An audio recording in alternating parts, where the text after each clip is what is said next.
Well, Bo, the second season of House of Cards debuted on Netflix a few months ago. What was the reaction that you heard once most of those episodes had been seen?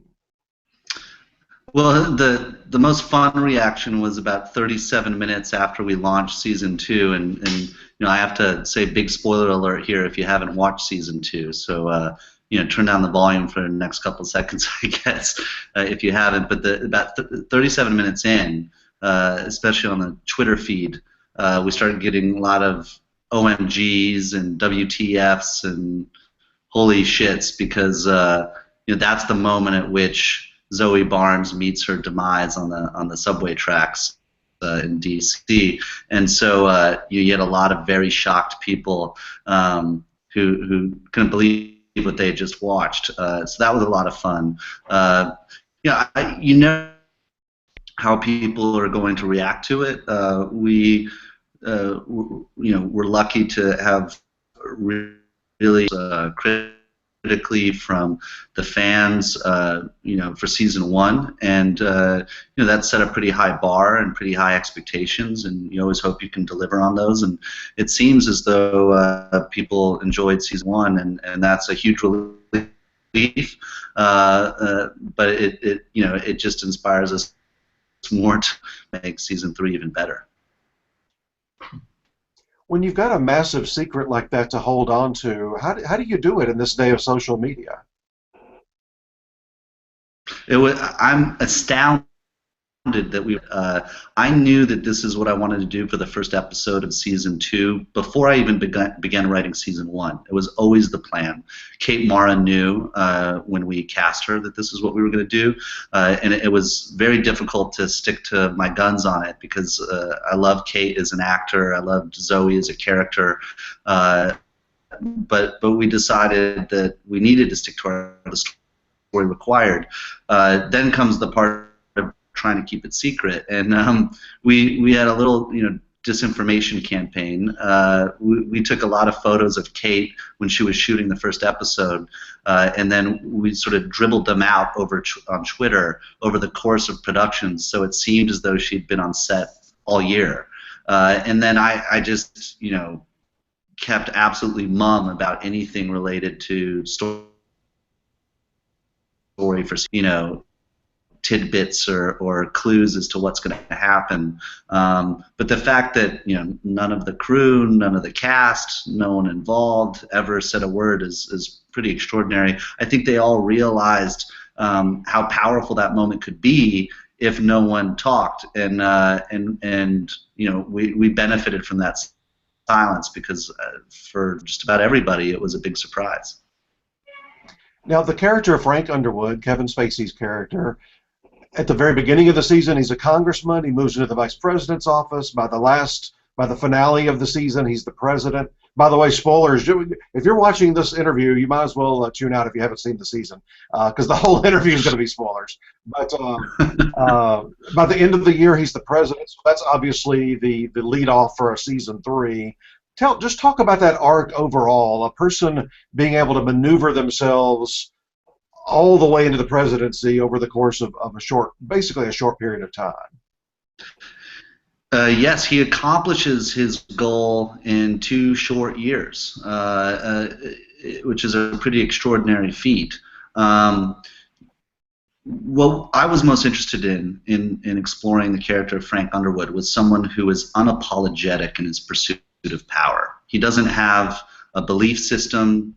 He doesn't have strong ties to any particular ideology.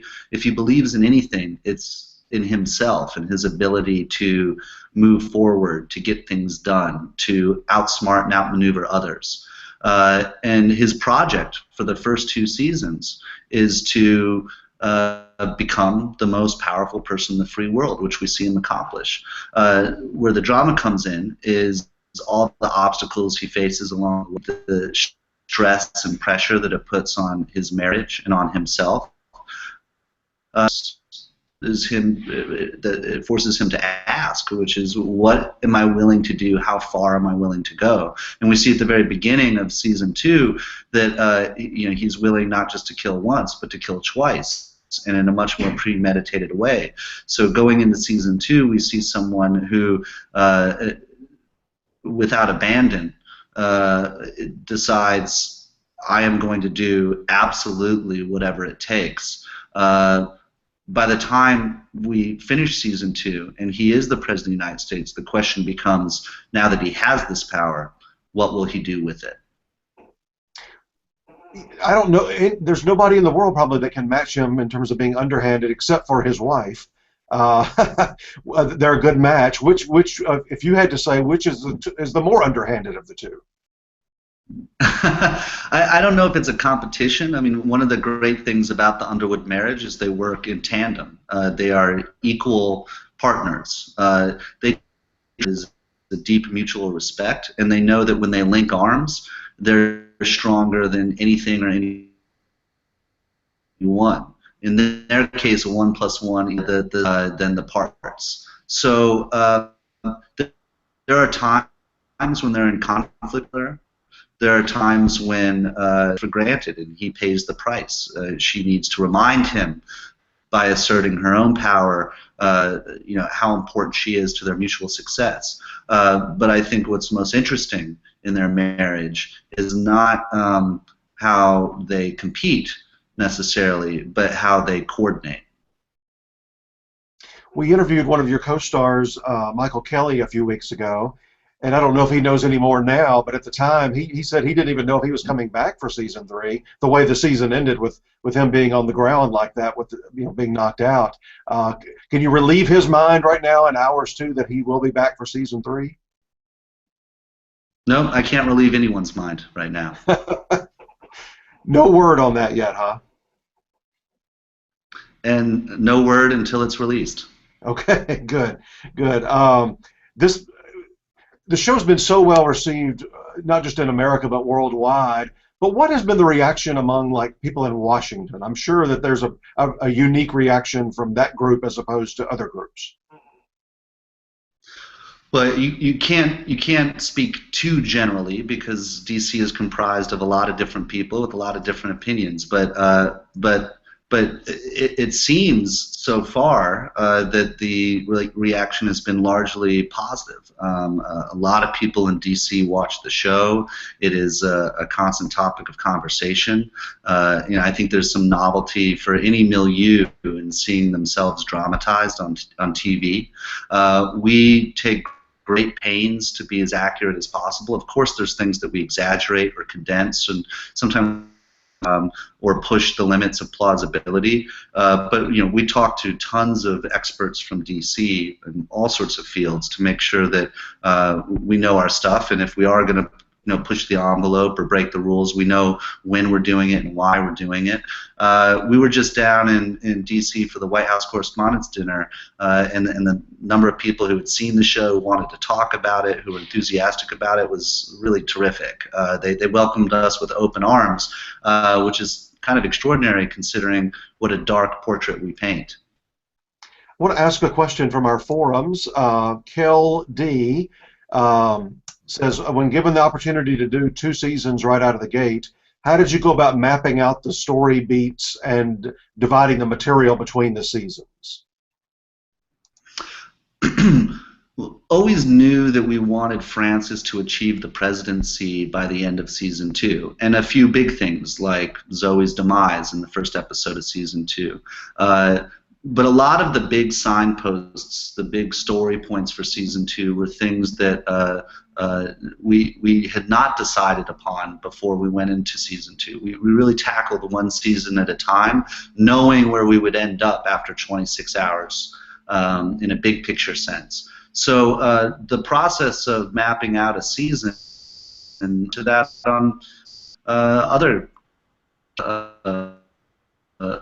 we sort of mapping out what I call the grid, which is it's literally a grid on a dry erase board where we have number of episodes, 1 through 13, and then we have on the left-hand side in our rows our main characters or storylines that we want to pursue.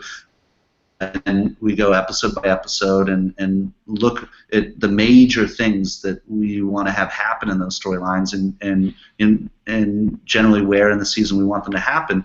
And you start to refine and you start to get more specific, and you end up after 6 weeks or so with what we call a Bible, which is about a 70-page document where sort of in a capsule way we've outlined all of the big stuff we want to have happen each episode, and then you get into the process of breaking individual episodes one by one and figuring out, okay, beat by beat, moment by moment, what's going to happen, and start writing those episodes. When you get in that process, some of the choices you made for the season in the Bible, you discover better choices, or you run into roadblocks you hadn't anticipated.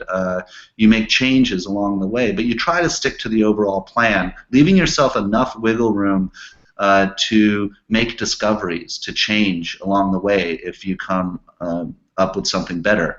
By the time we ended season 1, of course, I had some ideas as to what I wanted to have happen in season 2. So when we began the Bible writing process for season 2, I already knew some of the big things that I wanted to have occur and who we wanted to focus on. But there was also things I never could have anticipated, like the character of Rachel Posner, who was never intended to go beyond the first 2 episodes of season 1. But as I began to develop Peter Russo's story more in depth, and she became a part of it, and as a byproduct of that, she started to have this bizarre and intriguing relationship with Stamper. You make those discoveries, and so going into season 2, the story between Rachel and Stamper became a very important and central one. Never would have anticipated that in a million years going into season 1. So it's a matter of planning ahead, knowing that you can use these 2 seasons to tell a compelling and sophisticated narrative where I can have small things at the beginning of season 1 pay off 20-plus hours later, but leaving yourself the liberty to make discoveries along the way. One character you brought on board here for the 2nd season that I really liked and seems like is going to play a major role even moving forward is Molly Parker's Congresswoman character. Tell us about just working with her and developing that character. I've been a huge fan of Molly's for a long time. I think for me it all started with Deadwood, one of the great shows created by David Milch, and her work on that was extraordinary. I wanted to have a character who replaced Francis as Whip, who was cut from the same cloth, but in some ways fundamentally different. Maybe a sort of proto-Francis. We could go, if we were to go back in time and see who Francis might have been towards the beginning of his congressional career. But also someone who, in many ways, is her own person. I mean, she does have pricks of conscience. She has a different style. She lends a certain kind of seductive and quiet and snake-like approach to things in ways that I think are kind of hypnotic and spell casting, whereas Francis oftentimes is, he can play that card, but he also uses intimidation, and he also uses strong arming and blackmailing, stuff that Jackie Sharp can use as well. But they just have different styles in terms of getting what they want. And I also wanted a character that was both a formidable ally and at times formidable opponent to Francis. And one of the great things about someone like Jackie Sharp is that she kind of plays both sides. She is not there purely to serve the Underwood's interests. She's there to serve her own, and to the extent that it benefits her to be linking arms with the Underwoods, she will, and to the extent that she finds herself pitted against them, she doesn't shy away from that. One great example is the sexual assault bill that Claire's trying to push. I like the fact that she deeply believed that this was wrong, and she was doing what she thought was right, and she was willing to stand up to the Underwoods in order to get what she wants, and in a way, she wins.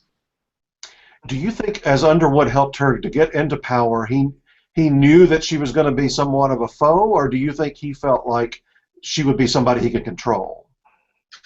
I think he probably look. I mean, whenever you try to enlist someone like Jackie Sharp, Francis is smart enough to know this is a formidable person who he needs to keep an eye on. He doesn't fully trust anyone except Claire, perhaps, and Doug and maybe Meacham. So I think that he had to anticipate that this could happen, but he believes in his ability to maneuver those situations and ultimately to control people. It would be naive for him to think that he and she says right out of the gate. So anticipated that, and he certainly, I think he is a bit surprised the veracity with which she's willing to pit herself against him if necessary, and seeing how he contends with that and how Claire contends with that is great drama.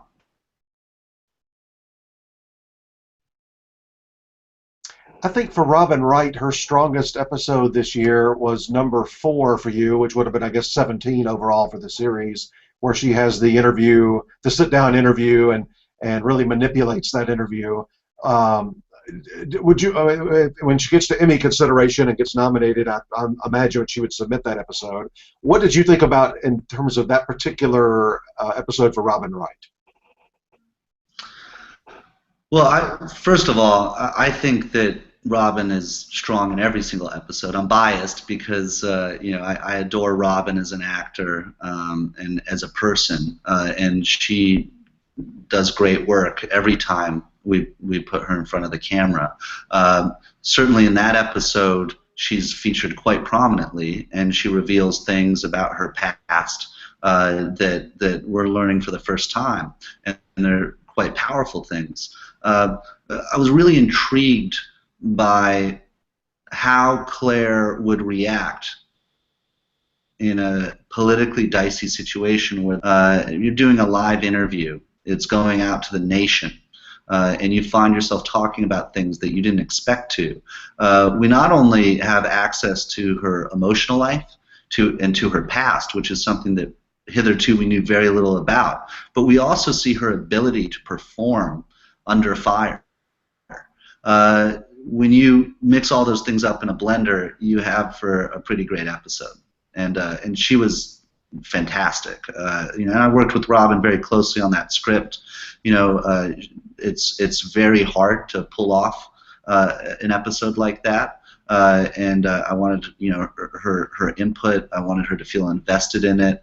We talk about every episode and every scene that she does, but in that one in particular, I really wanted her to feel ownership, and her insights into Claire's character, into how Claire might handle certain moments, her instincts greatly informed the script. And Laura Eason, who wrote that script, did a remarkable job building the frame for that drama, and then delivering in terms of the stakes and Claire's virtuosity. You and House of Cards were a real Emmy Awards pioneer. The first show to get to win Emmys for an online, which is Netflix. One for directing, one for cinematography, one for casting, 9 overall nominations. What was your experience and the whole team's experience going to the Emmy Awards last year? It's fantastic. I mean, when we first started all this, we didn't know whether we would even be eligible. We didn't know whether a show like ours that was delivered initially over the internet was some. We didn't know if we would be invited to the party. So to be eligible was a big deal for us. To get any nominations at all was absolutely thrilling. And then to win a third of the things that we were nominated for blew our minds away. So every step along the way, it felt like icing on the cake. And look, there's no greater honor than to be welcomed, accepted, and lauded by your peers. And the TV Academy is comprised of. So for them to say, we recognize you, we see you as one of us, and we like what you've done, it doesn't get better than that. Now that you've gone through 2 cycles with Netflix on the releases, the 2 seasons, what have you found personally to be the positives of that type of release and the negatives of that type of release? Honestly, I don't see any negatives. Look, there's been a trend underway for quite some time of viewers deciding how they want to view shows. It started with box sets and DVR and on demand. A lot of people were binge watching their favorite programs, sometimes waiting for an entire season to be over and waiting for the box set because they preferred to watch a season all at once. And what Netflix did was responded to a trend that was well underway. It used to be you had to wait if you wanted to have that experience, and the term binge watching didn't exist, but that's what people were doing. And all Netflix did is say, why don't we give people that option on day one? It doesn't necessitate that people binge watch. A lot of people watch our show, an episode here, an episode there, over many weeks. I guess if there's been one consistent criticism of this sort of release model, people are talking about, the water cooler moment. Everyone comes to work the next day after an episode is aired and talks about it. But I don't think the water cooler moment really exists anymore in any meaningful or sustained way. A lot of people, even for shows that are released week to week, they might not see them on a Sunday night. They might see them 2 days later when they have time to watch them. Where is this mythical water cooler? I don't know. I literally haven't seen a physical water cooler in ages. I think people mostly drink their bottled water now. But in terms of the construct of people sort of gathering around and having this conversation, I think that it shifted. You have a lot of people who are live tweeting as they watch shows, so the quote-unquote water cooler has expanded worldwide, to thousands or hundreds of thousands of people that you can communicate with that you might not know. I think that you have, with recaps and fan involvement and blogs and online criticism ranging from established news organizations to the average viewer. If anything, the dialogue in general has opened up and has become a lot more inclusive and much larger in scope. Binge watching is one way to go. Watching it week to week is another way to go. But ultimately, the viewers are shaping the conversation. And I think that's an exciting thing. Yeah, on any show, no matter how it's released, whether it's a network or on Netflix, you have to be very, very careful if you don't watch something immediately, where you go online, who you talk to, that kind of thing. It's extraordinary how well people are at what a great job they do at avoiding spoilers if they want to. And I actually think that a lot of audiences are quite respectful of their fellow audience members who haven't gotten to an episode or haven't watched yet. They're quite protective of the show and their fellow audience's experience. They will often say, if they're sending a tweet out or something, spoiler alert.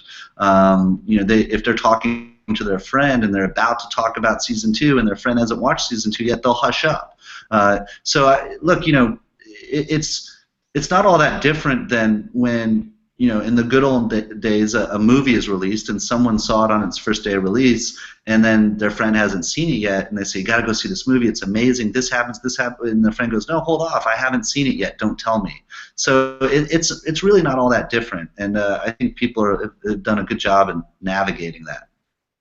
Now tell us about how, are you working already on season 3 in terms of writing? When does it go into production? When will we see it? Tell us about season 3, at least from those perspectives. We've been working on season 3 for several months now. We're deep into the writing process, and we go into production in a few short weeks in Baltimore. Okay, and when will we see that? #shrug. I can't tell you. Well, if it follows past patterns, I guess maybe February, but we'll just guess. Yeah, keep guessing. Okay. Will this be the last season? Do we know that yet? Do you know that yet? We're just tackling one season at a time right now. Okay, good deal. Now listen, what else have you got going on? Tell us anything else other than House of Cards in your life. Well, House of Cards takes up the vast majority of my time. It's 800 pages of script. We're shooting the equivalent of 7.5 movies a year. It's more than a full-time job. But I do manage to carve out a little time here and there to work on other things. I'm a huge lover of documentaries. On my free time, I often watch documentaries more than scripted stuff. And so I have a production company called Westward Productions. My business partner is a guy named Jordan Tapas who runs a record label and owns Malibu Magazine, is a producer himself, and we're producing 2 documentaries that we've been working on for quite some time. One is called Westerly. It's about a legendary surfer, Peter Druun, an Australian surfer who revolutionized surfing in the 60s and 70s, disappeared for years, and then discovered late in life that he was in fact a woman and became Westerly Wendina. And so this documentary is the story of that metamorphosis, that journey of Peter's life to becoming Westerly. And the second one is about a guy named Carl Bushby, ex-British paratrooper who has spent the last 15 years trying to complete the longest continuous walk in human history, 36,000 miles from the southern tip of South America, up through the Americas to Alaska, across the Bering Strait, into Siberia, which he's completed so far, that much, across the rest of Asia and Europe, back to his hometown in England. By the time he finishes, probably over 2 decades in, he will have walked farther than any person ever before him in one continuous line.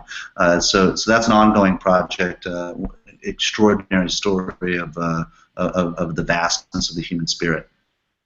With your love of documentaries, other than things you've worked on, give us a tip on one. Tell us a documentary you've seen in the last 2 or 3 years that we should really watch. There's been so many. One of my favorites is one called The Indie Game, which is about the independent game development industry. I think what you see happening in video games now is on par with where film was in the 50s and 60s. Really incredibly inventive games that are proving that video games are indeed an art form on par with anything that is happening in any other medium. That's a great documentary. The Invisible War, which was nominated for an Oscar, about sexual assault in the military, and hugely inspired that whole storyline in season 2.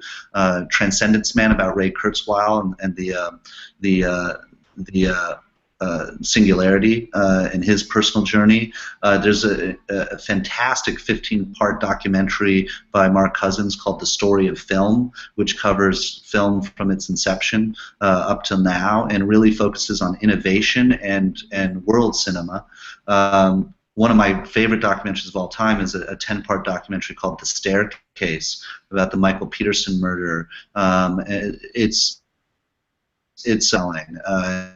You could not write something as good as this. The only way it exists is by being real. The filmmaking, the storytelling, the editing, everything about it is extraordinary. I could go on, but and I'm having a blast right now watching Cosmos: A Space Odyssey. I think on Nat Geo, I think that's just a wonderful program, and it's sort of a friend to go back to when I come back late from the writers' room and want to watch something that is totally unrelated to House of Cards. Yeah, that's what I like too about all kinds of entertainment. Is it's so much fun. It really helps you clear your head and focus on something different, at least for a couple of hours.